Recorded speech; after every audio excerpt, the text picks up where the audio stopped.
As we approached the 2019 Overwatch World Cup last year, there was only one question that any of us had.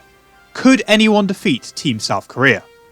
For 3 years, many nations had tried, but all had fallen short, with South Korea claiming the crown on each occasion. In 2016 after defeating Russia, in 2017 after beating Canada, and also the year prior in 2018 where they overcame China. Some teams had given the Korean side a scare, like Finland during the qualifying round the year before, but heading into the 2019 World Cup, Team South Korea had not a single qualifier, group stage or knockout series loss to their name. In fact, to rub salt into the wounds of all the other countries they had previously bested, South Korea's only ever defeats came at the hands of other Koreans, with showmatch losses to the Korean contenders teams Element Mystic in 2017 and Runaway in 2018. But when a team is that consistently successful, people do begin to wonder whether the nation and their players still have the same drive and determination to keep on winning. This became increasingly a talking point when South Korea's team for the 2019 Overwatch World Cup was finally announced. With a tank line of Mano and Choi Hyobin, a DPS trio of Haxel, Carpe, Architect, and a support pairing of IDK and Badosan, led by Krusty at head coach, this was still an impressive lineup on paper that plenty of people expected to bring home a 4th consecutive trophy. Upon closer examination though, there were some major omissions from this squad, such as players like Prophet, Jonak and Fury, or indeed many of the ex-members of Runaway that had dominated the 2019 Overwatch League season with the Vancouver Titans. Now of course, some of these players like Slime and Twilight for instance, were just not chosen by Krusty as he favoured the alternatives. But concerningly, many South Korean players that had competed and won previously simply opted not to be involved with the World Cup at all in 2019, as they looked ahead to the next Overwatch League season. Few of us could deny that this looked to be a very strong roster, but I don't think anyone could argue that it was the strongest South Korean team you could make, assuming every one of their players had made themselves available. In fact, a case could be made that this was almost the 3rd or 4th best team from South Korea that could have theoretically been constructed. There seemed to be no doubts heading into this event that South Korea were in the most vulnerable state they had ever been in, and with the USA assembling their greatest ever lineup at the same time, there certainly were some warning signs that 2019 could finally be the year that Team Korea lost their undefeated crown. This prospect only intensified when we discovered that South Korea and the USA had been placed in the same group as one another for the opening round of action, and this fabled contest would be the match to close out their group before a knockout round started. Now, it was just a matter of seeing these two Overwatch giants quickly get through the other members of this group, Team UK, Sweden and France, all of which suffered convincing 3-0 losses during the first half of the opening day schedule. South Korea's next contest, en route to their clash against the USA, was against France on this November 1st of 2019, and no one believed for even a second that this series wouldn't result in a Korean triumph. But that's where our focus begins. Looking at Team France for a moment, despite their 4th place seeding, 2019 appeared to be a more transitional year for the country, with France's roster consisting of a greater mix of Overwatch League and contenders talent, whereas previously, players like AKM, Unko and Poco had made this a side almost entirely made up of Overwatch League players. At DPS they started Soon and Leaf, the tank duo selected was Chubbs and Tech36, and the support line saw the pairing of FD God and Hip. Certainly a roster that felt quite undervalued, but still one some saw as having the potential for a late knockout run. This though was based on the presumption they would qualify from this group in 3rd place, ahead of the UK and Sweden, but behind a predicted top 2 of South Korea and the USA. But now onto the series between France and South Korea itself. Broadcast issues marred much of the 2019 Overwatch World Cup, especially when it came to the English broadcast audio, so we'll be following this series from a slightly biased French perspective. It's important to note also that all the group stage matches were set to first to 3, meaning that a team needed only 2 map victories to claim the series. Following on from the 2019 Overwatch League playoffs, most teams ran a seemingly meta rush composition composed around an Orisa Sigma double shield. The opening day of matches, however, revealed that South Korea seemed to have a different read on the meta, favouring a more Stage 4-esque pulled pork team composition, with quite a high priority being placed on a Hanzo also. Control was always expected to be one of the closest maps, and France even took the opening round of Oasis. But the next two would prove to be far more decisive, with Haxel dominating from the skies on Pharah after his team capped the point first, leading South Korea to back-to-back round wins, and consequently a quick 1-0 lead in the series. Non, FD God, cette fois-ci ça a marché. Sayobin encore une fois dans le saut, dans les airs, qui fait toute la différence. Le Tagalek est envoyé contré par un IM. La bombe de Diva qui ne fera malheureusement pas de kill. On est tout saqué. Architect qui fait la différence. On n'a pas d'ultimate. On envoie l'ultimate de Vélocine et de IDK et les kills qui sont en train de tomber. La Corée semble remporter ce match. Yves qui envoie sa connaissance alors que tous ses teammates sont malheureusement déjà partis. Il se fera anti-healer. Maintenant c'est une question de secondes avant que l'équipe de France perde l'entièreté de sa team sur le point. Et le bulldozer qui arrive, plein B pour contester, le slip qui passe et toute l'équipe est présente, les carisseurs pour venir terminer le boulot. L'ulti, c'est fait, la Corée du Sud mène 1-0. Ouais, elle mène 1-0, on a quand même eu un bon retour psychologique, un bon... So far, not really a great surprise. South Korea still looked a little shaky with their coordination, as had been the case earlier in their 3-0 win over the UK. But as anticipated, it appeared that their overall quality would still see them through to a destined duel with the States. On Blizzard World though, rather than South Korea stamping their authority on the series, France instead continued to keep things close, with the DPS from both sides trading blow after blow. Carpe picking up some nice highlights on Hanzo, while Soon shone on Widowmaker and Leaf impressed on Pharah. Korea were never able to build up much momentum, having been heavily delayed by France's initial Bastion setup, and this paved the way to the French holding their opponents to before the end of the map. On their own attack meanwhile, France managed to break through the initial point on the back of Soon's Widowmaker, and from here the team managed to really get the ball rolling against a South Korean team that just seemed a little scrappy and shell-shocked.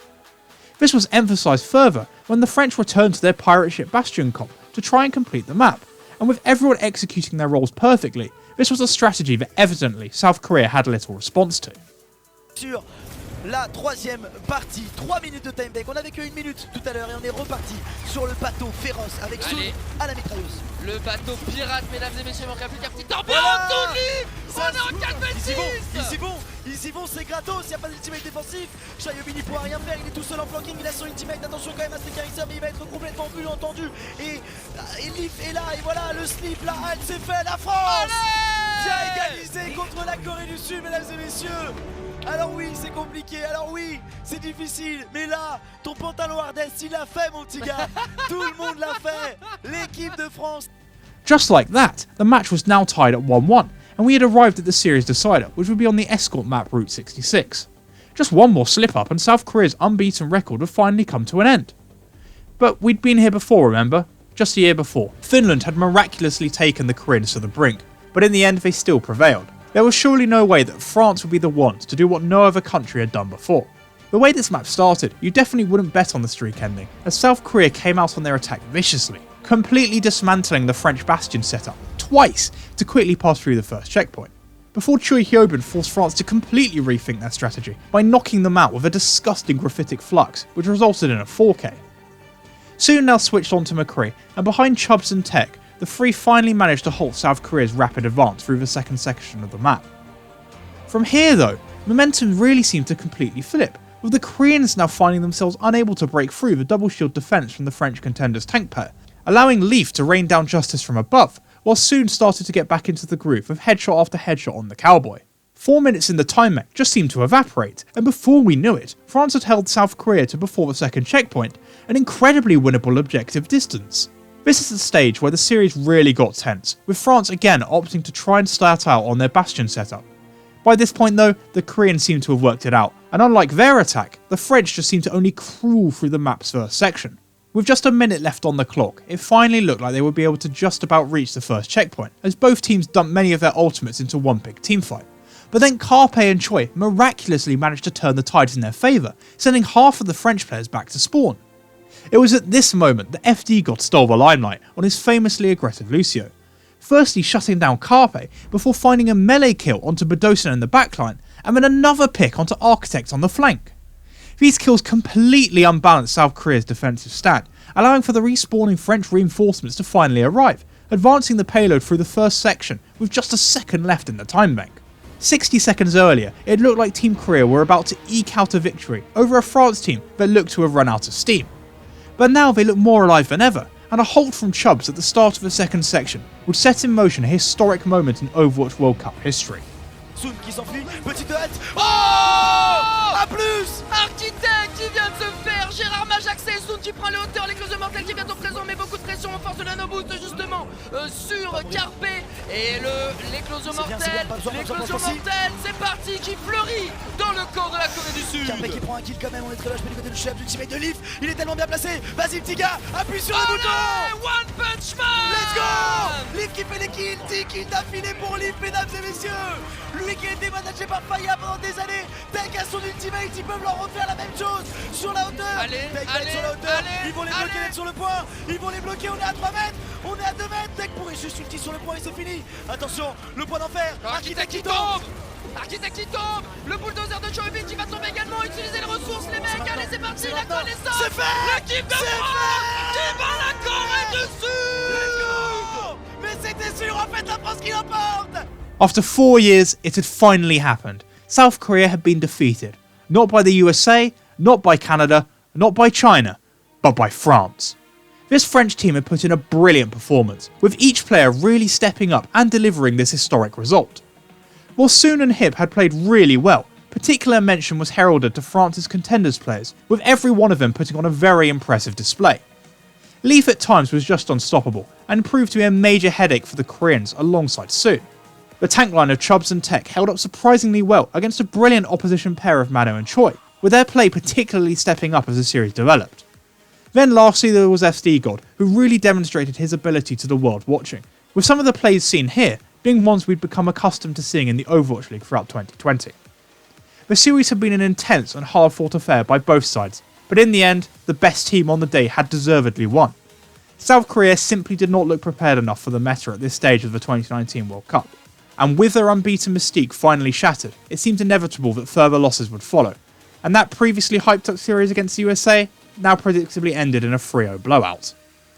All was not completely lost though, with the chance for the team to redeem themselves in the knockouts, where the series would now be first of 3, not best of 3. After some reflection of the day before, South Korea started off with a 3-0 win against Denmark, playing a style and composition far more similar to everyone else, although it must be mentioned that the Danes managed 2 good draws in that series as well. They now had a semi-final rematch against the USA to reclaim their honour, but alas, the USA felt they were destined to be crowned World Cup champions in 2019. And even if the series was closer this time round, the US picked up a pretty convincing 3-1 victory. South Korea would avenge their first ever defeat by defeating France 3-0 in the subsequent 3rd-4th playoff, but the damage had already been done, with the Koreans finding themselves tasting defeat for the first ever time internationally, and now having to wait till the next World Cup to restore their title as the world's best. For the USA, however, the 2019 Overwatch World Cup would end up being the fairy tale ending they had hoped for, as they triumphed over China in the final 3-0. They hadn't thought it would take them this long, but all their players, as well as the American fans, were overjoyed to finally see them claim this World Cup title, especially after the humiliation they suffered a year prior. Although that's a story for another time.